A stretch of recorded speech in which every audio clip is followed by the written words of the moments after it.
ආයිබෝන් ශ්‍රී ලංකා මගෙන් ගොඩක් කට්ටිය අහලා තිබ්බා කොහොමද බිස්නස් එකක් අලුතෙන් පටන් ගන්න යාට අයිඩියා එකක් තියෙනවා.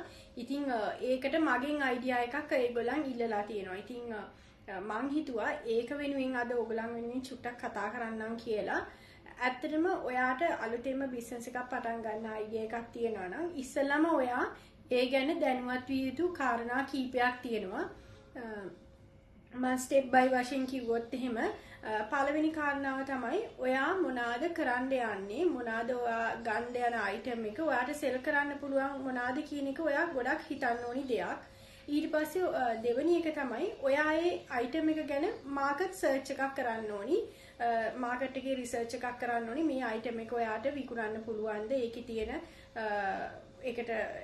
ඒකේ තියෙන කම්පිටිෂන් එක මොකක්ද? අන්න ඒ දේවල් ගැන ඔයා පොඩ්ඩක් දැනුවත් වෙන්න ඕනි. තුන්වෙනි දේ තමයි ඔයා මේ ගන්න අයිටම් එක කොච්චරක් ඔයාට මේ අයිටම් එක ලංකාවට හෝ වෙනත් රටකට යනකොට ඒ සඳහා ඔයා රේගුවට ගෙවිය යුතු බදු කොච්චරක් ටැක්ස් එකක් ගෙවන්න ඕනිද කියන දේ ගැන ඔයා දැනුවත් වෙන්න ඕනි. ඉතින් මේ දේවල් ගැන ඔයා හොයලා බලනකොට ඔයාටම තේරෙයි ඔයාට මේ ප්‍රොඩක්ට් එක ඔයා හිතන දේ ඔයාට ලංකාවට ගෙනිලා විකුණන්න පුළුවන්ද?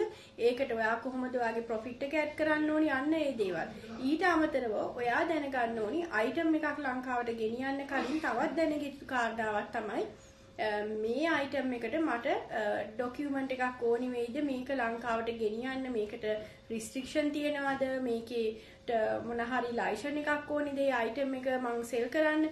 ඔන්න ඔය දේවල් ටික ඔක්කොම හොයාගත්තට පස්සේ ඔයාට පුළුවන් අපිට කතා කරන්න මට මෙන්න මේ අයිටම් එක තමයි දැන් මට සෙල් කරන්න ඕනි. මේකට මට ඔයාගෙන් ප්‍රයිස් එකක් දෙන්න. එහෙම නැත්නම් ඔයා මට මේකට උදව් කරන්න. එතකොට මට වාට කියන්න පුළුවන් හරි එහෙනම් ඔයාගේ දේවල් ටික අහගත්තට පස්සේ එහෙනම් ඔයා චයිනා වලට එන්න.